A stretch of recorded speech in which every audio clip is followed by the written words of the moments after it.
have political aspirations? No, not right now. But I don't want my friends to be like, I'm 38. But I don't want my friends to be like, I'm not giving you shit. I've done K with you in a bathroom at the Roxy. And I'm like, well, bitch, that was 20 years ago. Wait, where did No. you live in New York City? I think we talked about this yesterday. I lived in Harlem. I'm from the Bronx, but I lived in Harlem. I lived on 126th Street in St. Nicholas. What brought you to Chicago? After I graduated college, I was with my partner since sophomore year. I've been with my partner 15 years now. So I was 23 when I graduated. I mean, no, not graduated. I didn't go into college until I was 23. So once I ended college, I was like, my best friend had died from AIDS, stopped taking his medicine because he got dumped. Yeah. And I was like, I just don't want to be in New York anymore.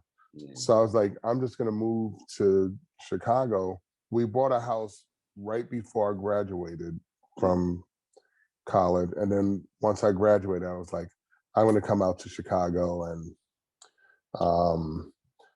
try to make this work. Well, I mean, no, I think that's the only way to really be in a healthy relationship is spend less time with them. People don't get that. When I see couples that are always right on top of each other, they go to a party and they only sit next to each other. I'm like, what are you guys doing?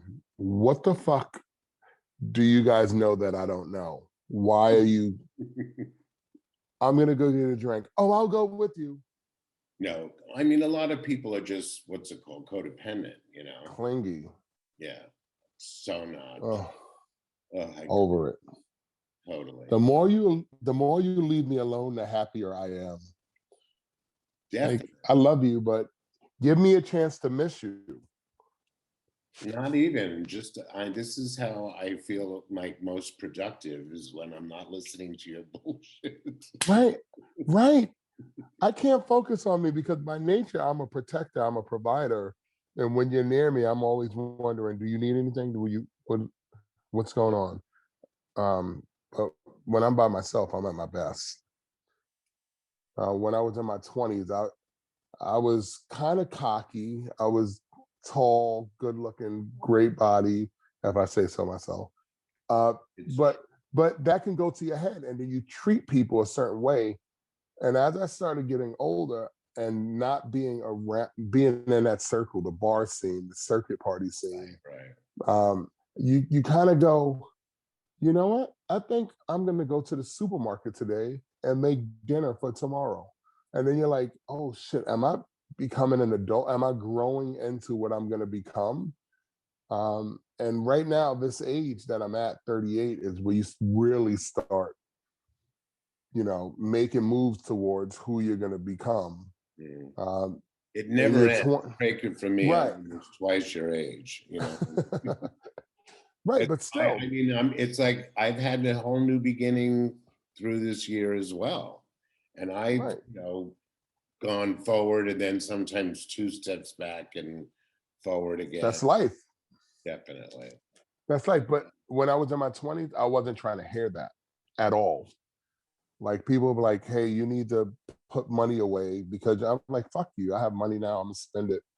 And now I'm like, can we go back to that? I kind of want to, I need that money. No, I've spent my whole life not joining that thing. I'm like just living for the moment my whole life. I hate it kills me when people are like, I really want this, but no, I'm just gonna save. I'm gonna put money away for a rainy day. Bitch, there might not be a rainy day. Bitch, it's always raining. That's how I look at it. Move to Seattle and spend it all. We're in a culture that why we have the president we just had for the past 4 years, why we have the Kardashian being like the barometer of what's amazing. I mean, you did a porn film. I mean, little girls aspire to be the girl who was sucking dick in a film. Yeah. I mean, that's the whole problem for me is that we live in such, which is why I'm very hopeful that this COVID moment is going to shift some people out of aspiration into inspiration. That's why I love this, because people that would normally never have found their voice to find Right, that they're funny. I mean, I know you know we're funny from since we're, we were right. Class clowns. just out of the vagina. Right. Oh God. My mom is. I told Oh, my I mom was that. definitely one class clowns, yeah, for sure. Yeah. But a lot of people are finding their mojo in this, which is finding an inspirational thing about self.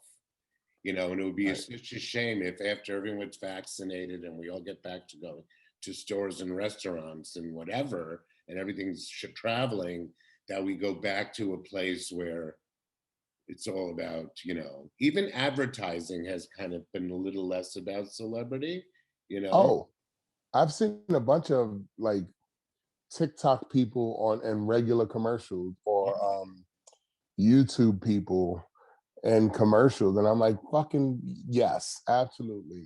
Yeah. So anyway, Let's do that. hopefully this is a time for because nobody's more the whole thing is about everyone's voice matters. It's Right. not only about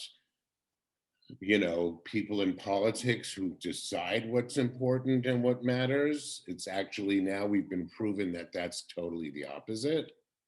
You Right. know, like my post this morning was that the Republicans after this week have proven that no voices matter. Yeah. Blue lives They don't matter. lose black, we know doesn't matter to them. And now that Mike Pence was being willing to be thrown into the gutter for white lives matter. So the point for me is that our lives matter more than GOP lives matter. You know what I mean? As it should. As As it it should. should. And that's the point that that's why Yeah. I'm part of this conversation. Like we have to destroy them. So There we needs to be a culture shift from idolizing celebrity to fucking paying. Teachers should be making that much money. And then we want to have a bunch of dumbass kids. yeah. Do you get a lot of hate stuff at all? Oh, when I tell you my inbox looks like both extreme ends of the spectrum of what you would want as an email. One is, oh, I was raped since the time I was 8 months to the time I was 24. And then the other end is, you fucking monkey. And I'm like, monkey? And they're like, you fucking slave, you're just living off our money. And I'm like, first of all, bitch, I'm rich. Second of all, I don't even pick the cotton out of my Tylenol. So I'm not picking nobody's cotton. I barely wear cotton. But I say that to joke. But the thing is that people get super brave behind a computer screen. And I'm like, you would never say that not only to me, but you won't even say it in the same room as me. I'm 6'7", almost 300 pounds. You would never even think about. I'm the guy that you are lucky is one of the well-spoken ones instead of the ones who want revenge. Actually, I'm really upset about this, but you know who what's his name? Steve Schmidt from MSNBC. Yeah. Did you see what happened? He just When? he resigned yesterday. He resigned from the Lincoln Project because there's this big cover up that's this being exposed. One of the other members of the board was Mm-hmm. harassing and little boys, and Steve Schmidt knew about it and didn't say anything, so he resigned. But yesterday he had this whole article and he admitted that he was attacked as a young boy, and that's why he didn't want to say anything, because he was in denial and whatever. So it's like, I think his career is over, but it's like he's one of the best Republicans ever. Right. The It's ones really, fighting back against this fucking craziness. yeah. I love the Lincoln Everyone's Project. they're so socially deviant, sexually deviant, socially deviant. It's like, They're repressed. yeah. Like they hold it in so much that I don't even know if sometimes they make an effort to hurt other gay people. They just do it because they're on autopilot. Like they're on hateful autopilot. Yeah. Like they go into defense mechanisms to just, I'm going to survive. I need this career. I need this power. But if they find out I like prostitutes yelling at me while I'm in the shower. I mean, early on in their career, they knew. Like the thing is, if you're going to raise money, that's why politicians in general kind of annoy me. It's just that because if you wanted to run for something, the first thing you're going to start doing is going to all the people who love you and all your friends and saying, I need money for me to be able to put an ad in this. Right. Now you're asking for money for charity or whatever, and that's amazing. You know what I mean? Right. But if you decide you want to run for something, which I'm not saying you shouldn't, because I'm sure a lot of people will get behind you and support you. But at the end of the day, you're asking people for money. Give me money. There's no way to be self-made in this current America that we live in. Right. You have to. The GOP has to be destroyed. Exactly. Boom. Exactly. Boom. Because their philosophy is not about this together we get through. Like during the whole election cycle, when I was doing all those public service announcements for these voting rights organizations and stuff, just to keep my head creative. I came up, and it's so true, and I still use it to this day, you know, together we defend our democracy. It's not about we're going to, you know, you have to be together on accomplishing these kind of goals because they're big goals. Exactly. And nothing made it more apparent than us asking people to wear masks so we can open the country back up. And they're like, no, my Constitution, my rights. They're like, my First Amendment and my Second Amendment. Have you ever want to shut down a Republican? Ask them what the Third or Fourth Amendment is, and you'll fucking see sparks shoot out of their neck. They're like, yeah. You know, the First, Second, and Fifth. You don't know about the 14th Amendment or how to ratify something. They're like, what? I'm sorry. The 14th Amendment, I have a feeling, is going to be coming back around. He's going to get off for this stupid thing. But I think Merrick Garland has to he cannot run for office again. No, he has to put his foot down. Something has to happen.